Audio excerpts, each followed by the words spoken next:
So what has it been like for funeral directors and funeral home workers during the pandemic? Well, here's a little bit of our story.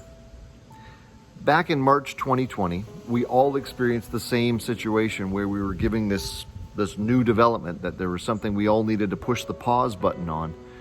And we, like everyone else, figured, okay, we're just going to push the pause button. But as we realized that pause button was going to be seemingly permanently pushed down for, well, almost until now, it's been a very sober reality for all of us, yourselves included, of course. So the last 18 months, we've been living life in a completely different way.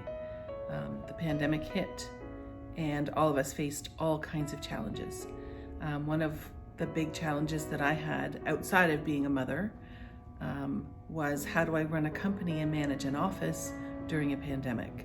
We had announcements daily from the government, protocols put in place, which seemed to be very fluid and almost ever changing. But as things have unfolded since March 2020, we have bobbed and weaved and adapted to what we do, because we work 7 days a week. We're a 24-hour service, as every funeral provider is. There's no point where you're closed to serving the public. When the public calls, you spring into action. So you can imagine a 24-hour service that now is working in the context of certain things being closed and certain restrictions are going into places. There's been a lot of challenges. We've tried to do our best to keep upbeat, which sounds odd for funeral people, because we're often meeting you on the worst day of your life. One of the things that we found ourselves doing almost constantly was brainstorming how we can make the changes we need to make to accommodate for the services that need to happen. Because everything had changed all over, the grieving process was still moving forward. So we were brainstorming, how can we make the changes we need to change to allow people to grieve and to celebrate the lives of their loved ones, and to acknowledge this, for lack of a better term, life transition for people. How can we do that? So it was a constant brainstorm. We found that we were moving our office around quite a bit to accommodate that. We had families who couldn't say goodbye to their loved ones, so they needed to do that. The pandemic didn't change that. It didn't change our need for basic human emotion. So we were moving our office around to accommodate people. Yeah, we've experienced early on the situation that people saying to us, we literally had to watch our father die on the phone. Unbelievable. Being in the same town, being in the same city, because of restrictions at that time, they could not get in there. So we had the situation over and over and over again, where we were able to say to folks, we know you couldn't be with your dad in the hospital. We will make space and time for you to say goodbye in person now. And we could do so safely, and we were able to be a little bit of a soft place to land for some families. What we have really seen is the impeccable character and strength of our team.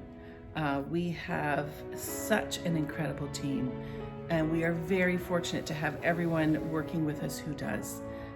They were able to roll with the changes. They were able to accommodate our families. They were able to do what we do without a hitch. And it has been incredible to have them with us.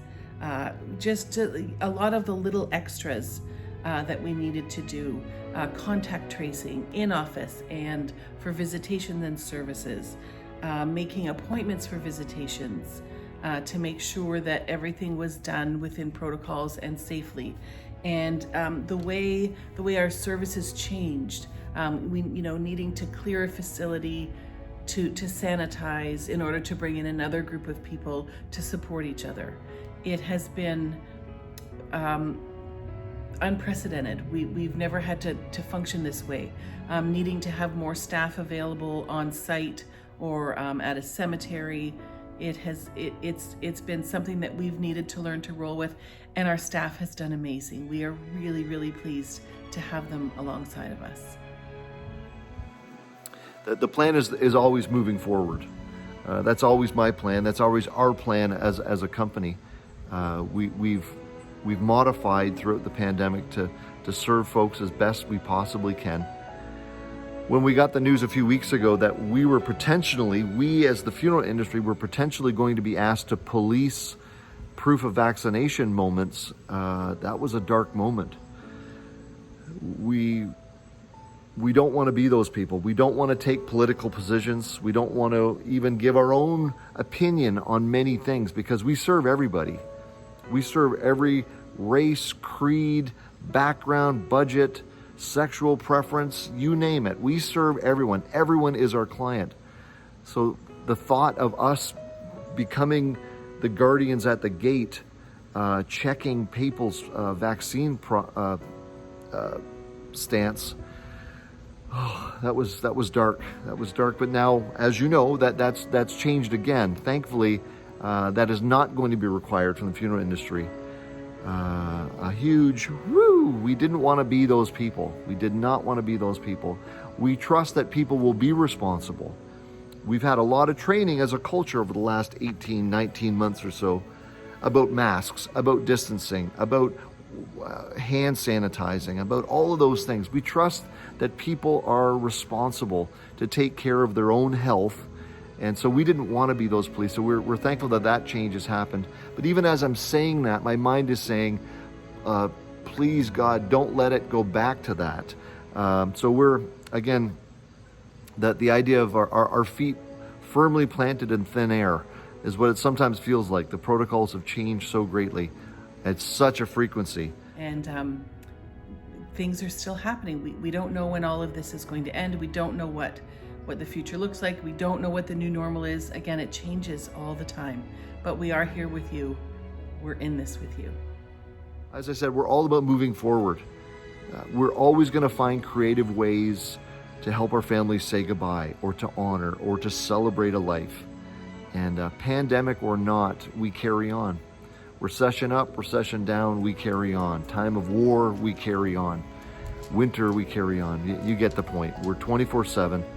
We have shouldered this. We will continue to shoulder this. We continue to stand on guard for our families. And we're in this with you guys.